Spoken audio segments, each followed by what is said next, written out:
Hi, thank you for joining. I see that there's some of you that are joining our session. We're going to take a minute or so to allow more to join. Welcome to Premiere.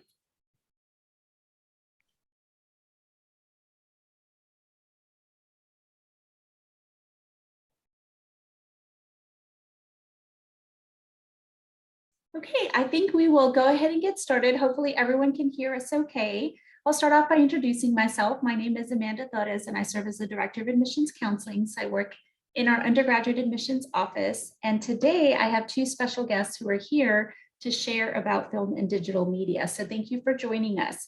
I have Dr. Brian Elliott, who's the Senior Lecturer and Director of Interns in the Film and Digital Media Department at Baylor. And I have Jessica Bean, who's a graduate assistant who's here to also share some of her perspective and help answer questions. So I do want to encourage you to please ask any questions that you have. We may not answer them during the presentation, but we do have the chat. We have the Q&A feature that we're going to look at. And after the presentation, they will address those for you. So thank you for joining us. Hi, my name is, as Amanda said, I'm Brian Elliott. I'm a faculty member in film and digital media. I've been here for a long time. And so hopefully I can answer some questions. I always say my job is not to talk you into something. My job is to help to find out if this is the fit for you. And so again, any questions we can answer, we want to let you know, here's what we do. Hopefully it's of interest to you, but if it's not, our job is to try to guide you the place that we can. Jessica, who's also on this with us, is one of our graduate students, but also is an undergrad with us. And Jessica helps teach with me. And so she knows a lot of the things as well. And we'll be happy to answer questions as well as talk about her perspective a little bit. So normally I do this presentation an hour in person and we're engaging and all of that. It's a little bit trickier now because I got to condense it. So I may go a little bit quick.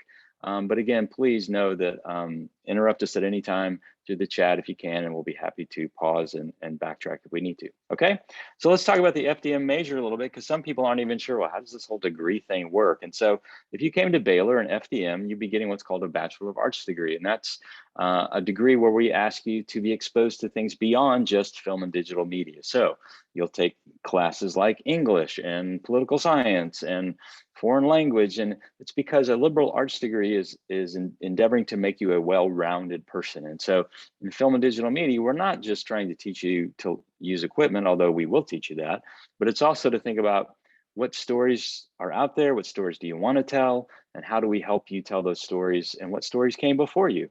And so all of that fits together in a way that we think is pretty important and useful as you go on and mature as a person.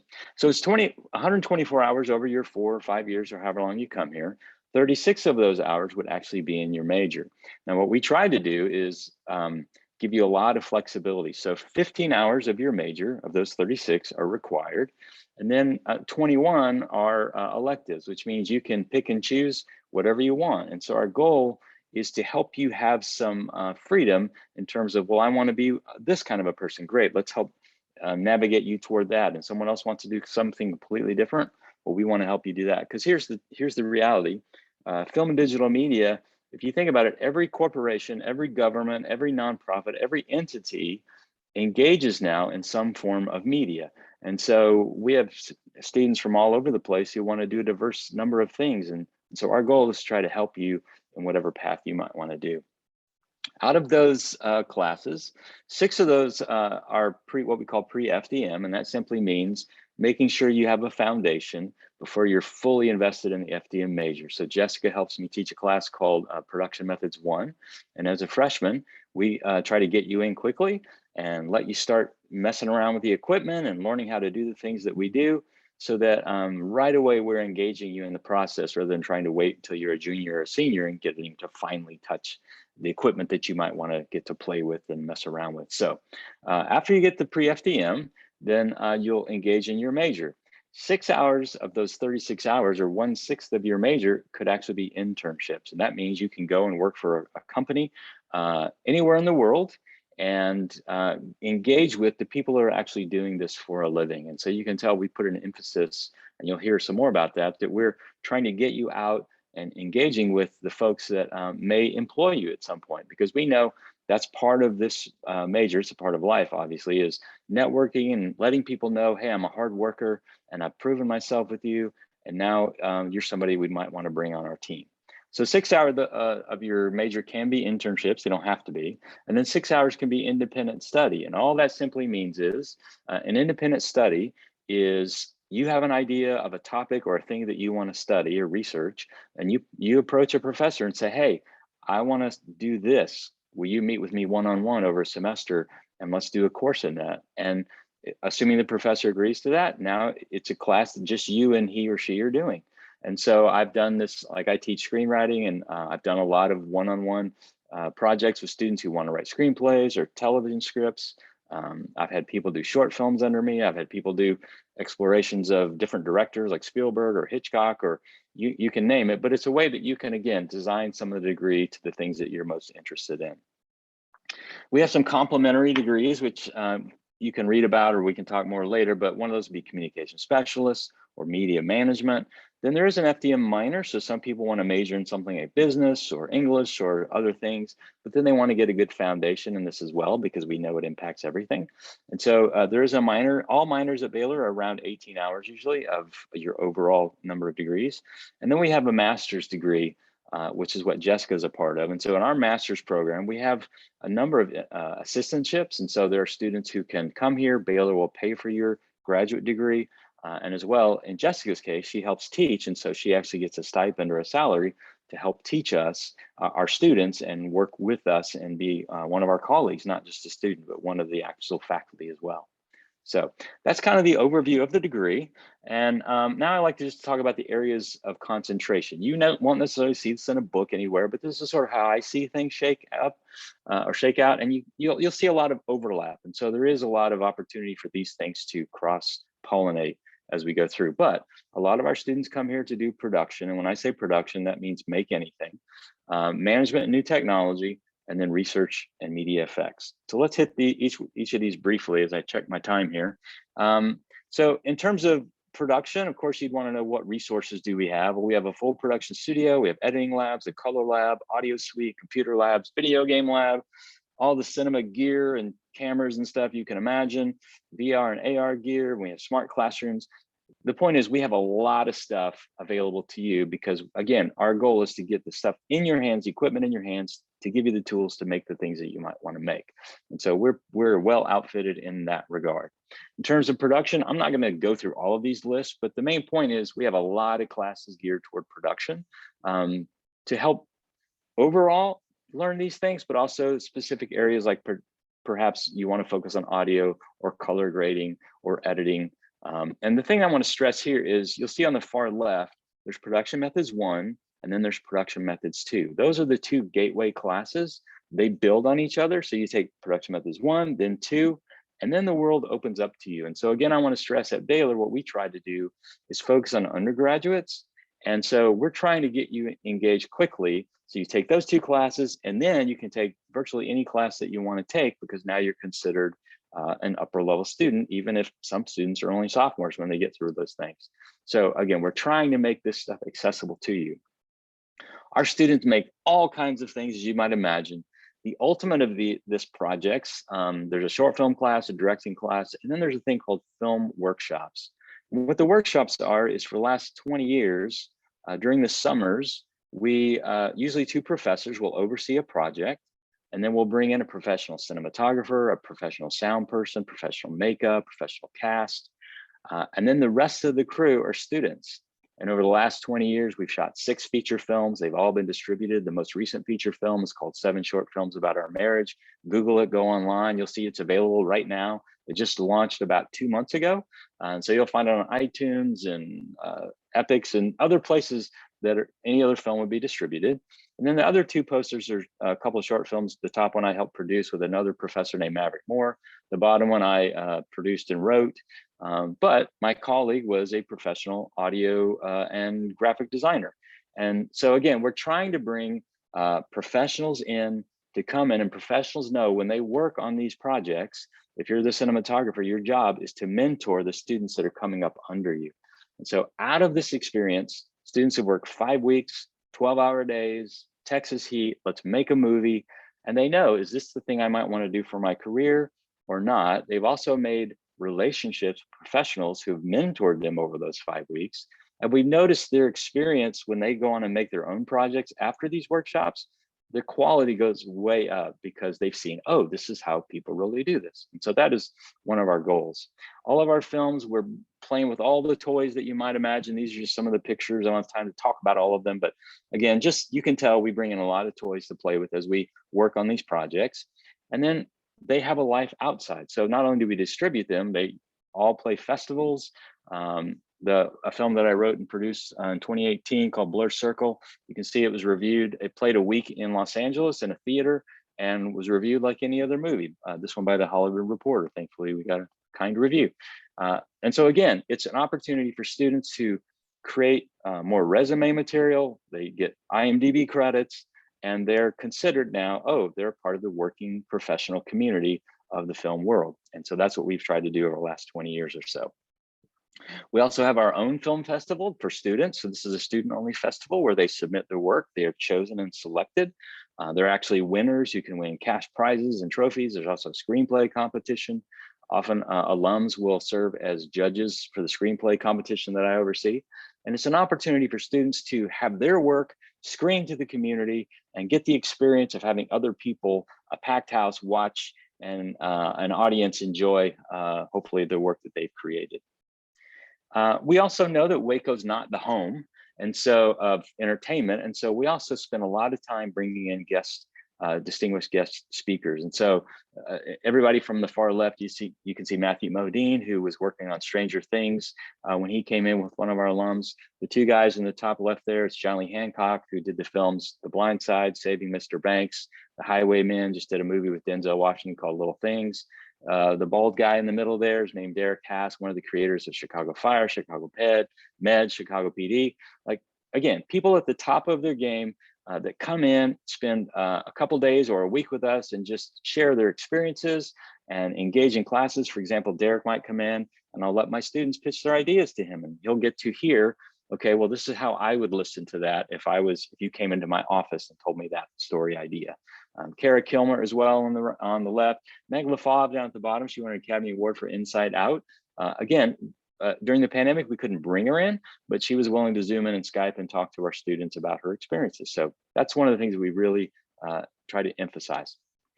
In addition to that, we have the broadcasting area because some people care about this. And so Dave Evans is pictured on the far left. He's a Fox executive with Fox Southwest. He used to be the director of broadcasting for the Mavericks.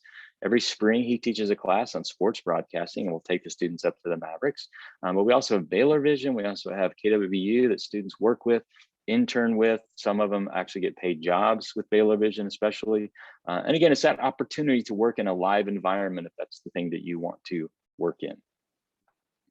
In terms of management and new technology, we just know that this industry is constantly evolving. And so we've tried to not only evolve, but be ahead of the curve. There are two professors who basically founded this department in its most current iteration back in the 80s, Carbonera and Corpy. Those guys have always thought, well, what's next? So we were one of the first schools. We were doing high definition production in 1988. You probably had HD in your house for 8 or 10 years, but we've been doing it for 30 plus years. We were one of the first schools to have nonlinear editing on the computer. We were one of the first schools to deal with virtual reality. And so we're always trying to think, what's the next thing that's coming and how will that impact our industry and how can we help students get ahead of the curve? Because that's one way that you get employed quicker. So all the classes you can see, we have industry partnerships with companies like Arri and Canon and Sony and Steadicam and Assimilate. And so again, we're trying to create this synergy or bridge between the academic world and the actual professional world. The third area then is what we call research and media effects. And I simply say it this way. Sure, we can make this thing or we can design this technology, but then we want to stop and pause and think, okay, so what impact is that going to have on us as humans and on culture? We think it's important for us to pause and reflect on that. So virtual reality. They're trying to make it so that when you're in a virtual environment, it feels like you're in the real world. It sounds cool, and it might be cool, but we also think we should pause and go, okay, so I won't be able to distinguish between reality and virtual reality. Is this a good thing? right? We want to ponder that. How do we make some safeguards so that it doesn't create more problems than it might solve? And so again, we just want to be reflective about those kinds of questions, and to make sure we're asking those questions and having our students be prepared to ask the questions as they go on in the future as they work. So that's what research and effects do. Our current major project was with, again, this is Corpy and Carbonera. They have a thing called 6P color system. And in essence, right now, we only use 3 primary colors in any monitor that you see. And they've found a way through another former Sony engineer to add another 3 colors. In other words, the way Corey says it, Dr. Carbonera, it's the way God intended us to see color. And so they're finding a way to implement this that would literally revolutionize every screen that you watch on, whether it's your phone, whether it's your television, whether it's military use, medical use. You can imagine the applications for this thing. And again, it's one of those examples of academia, plus NASA's involved, plus the Society of Motion Picture and Television Engineers. And so we're trying to create this opportunity for what's coming next, how do we push it forward, and how do we help our students engage with all of these entities? And our students are engaged in this project as well. So far, they have about 14 patents, and they've applied all total for 37. So obviously, a lot of stuff going on in terms of this particular project. We know it's about building community as well, because our industry is very collaborative. And so we try to make that happen quickly. I used to be the faculty in residence for what's called the Fine Arts Living and Learning Center. And that's where I lived with 250 film, theater, art, and music students. That still exists. Now there's a theater professor over at Stephen Pounders. But the goal is to help those students live together, start to collaborate together, so that my film students would cast the actors from theater department, and we would engage the art students to work art design and production design. We've had music students do the score for their projects. And then we also take them out. And so I've taken students to Chicago, Los Angeles, New York, the Austin Film Festival we always take them to. And then a couple summers ago, we actually took students to London and Prague and Edinburgh for different festivals that were going on. Again, it's to try to get students engaged and out to meet people. For example, in the Los Angeles trip, we had students meet with over 35 alums over 5 days and go to all the studios to just see, okay, this is what it's like. This is how you would do life out here if you decide to work in this world. Similar to that, we have a full-time professor named Joe Kikasola who lives in New York City and runs what we call the Baylor in New York program. And he has about 14 students who come every semester. And so for about 4 months, you're living and working and taking class in New York City. You can see the picture of the map there. We're literally 1 stop away from Manhattan in an area called Long Island City. And so it's very hip, vibrant place. But it's where our students are shepherded through this experience of working in a higher end place to see, can I make it here? Can I do the work that these people do? And pretty universally, our students find, yep, they're up to the task, but they also know, is this a place I would want to work? And we think even if somebody decides no, that's a win for us, because we want our students to get exposed to it and then decide if this is their life path or not. These are some of the internships that you would get if you worked in the New York program. There's many more than this. We also have an LA program that we've developed. And so again, students go and intern in these kinds of places. And then we take students to the National Association of Broadcasters Convention. We've been doing this, gosh, since the 80s as well. But it's the largest convention in the world where companies come and introduce the new products they're going to be selling in the next year. And so again, students work for Sony and different companies to engage in that experience. And then lastly, because I know we're running out of time, is I just wanted to mention where some of our alums work. And so this obviously media business and an area called development, film directing and producing and writing. And again, as I stroll through this list, all the pictures, these are just a few examples of some alums that have come back or we've gone to visit them. They usually will, in pandemic, even Zoom into our classes. But the thing about Baylor is it's created a family environment. And so once you're a part of the family, you continue to be a part of that family once you leave. And so whether it's Michael Brandt or Liz Suggs or Julian Nichols Hodges or Jason Seagraves, or even the top left, you see John Lee Hancock again with Phil Hardage and Haley Altman and Ben Gibson. These are people who have worked on, or Ben Gregory, sorry. These are people who, all Baylor alums, have worked together, worked in different capacities. And here's a great example. Michael Brandt, one of the creators of Chicago Fire, that show's been on for 8 years. And so for 8 years, minus the pandemic, they've said to NBC, you need 2 Baylor students to work on this show during the summer. It's just a thing. And so we've had probably 14 to 16 students over the path of that go work on the show as if they're just a part of the crew like anyone else. And many of those students have gotten jobs out of that experience because of the alums making room for that thing. So again, our goal is to try to help our students be thoughtful, teach them how to push buttons and run the cameras and learn all the techniques of film and cinematography and editing and writing and all those things. But then it's also to think about, what am I going to do after Baylor, and how do I thoughtfully use these skills that we have to tell stories that might impact the world in a positive way. Now, I've blabbed for a while. Let Jessica have a minute here and just let Jessica talk about her experience while she's been at Baylor. Jessica, if you could you just kind of walk them through, this is what it's been like for you, and then we'll see if we have some questions we can answer. Right. I started out with a film minor that I eventually turned into a double major with my other theater degree. And then I stayed because I loved the program so much for the graduate program, just because I was getting so much hands-on experience.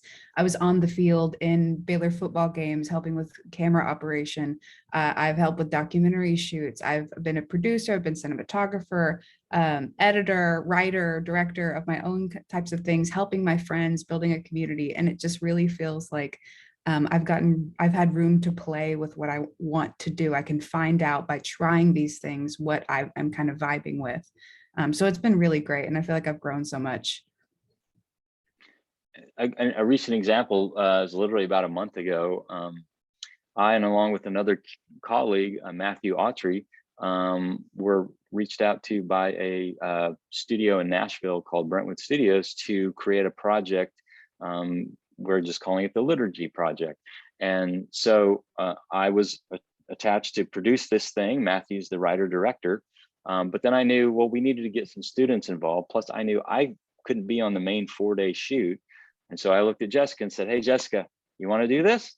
And she's like, I've never done it. I'm like, it's okay, we can make this happen. And she did. And so she was the lead producer during the shoot. The other students served as, assistant art directors or the grips and gaffers and all that. And then the cinematographer came from LA. And so it's a very condensed way that over, a 5-day period or so, students got to work on a professional project that's going to be shown in October. And so again, just a very, very recent example of us as faculty trying to pull in professionals and trying to engage students to work on a real thing that's going to be shown out in the world somewhere. So that's kind of the heart behind what we do. And that's what we would hope to do if you chose to come through our program. Let's see if we might have any questions that you guys might have for us. I know we have one in the chat right now. Sure. Can I be a marketing and digital media major? Absolutely. That's a very common thing that we'll find. In fact, a picture there on the far right is Jackie Fernandez in the middle. Jackie Fernandez did the New York program.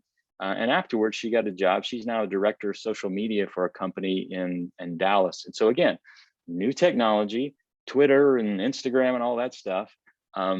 Those are things that you guys have grown up with. But guess what? Older people like me, I didn't.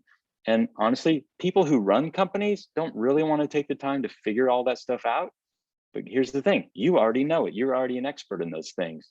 And all the companies are trying to figure out, how do we use this new tool to engage eyeballs and get engagement?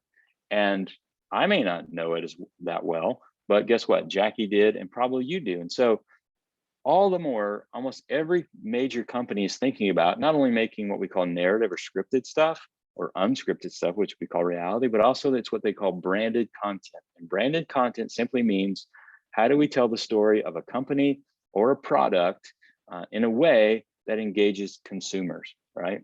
And so absolutely that you see students who are engaged with the film side of things. We call it film, but really it's just media, as well as the marketing side of things. Very common. Great question. Anything else? Is it possible to be a theater major and minor in film? Yes, because I did it. Yes, I was a BFA theater performance major and I minored in film. And then I added a double major and stayed another year just because I loved film and I wanted a degree in both. I'm not sure about the portfolio, Brian, maybe you know about that. I didn't see that. What's the question? It's in the Q&A. Oh, yeah. So as a film major, nope, you don't require a portfolio to get in. So the reason we created those 2 pre-FDM classes is just so that you had exposure to, this is what we're going to do. Quite honestly, most students go through those classes fine. And then you're ready to launch into the rest of the major. As far as a portfolio, while we don't require one coming in, we do try to help you prepare one as you engage to leave at some point, because that is one of the things, right? I can say I'm a cinematographer, but why should somebody believe me, right? So the common question would be, well, let me see your reel, or if you're an editor, let me see your reel, or if you're a writer, let me see your script. And so we know that those are the products that people will want you to have when you finish, to demonstrate that you have an expertise in something. If you decide to go the production route, many people don't. So again, you don't have to get into the major, but it is something we encourage you to think about as you prepare to graduate and enter the world. Anybody else?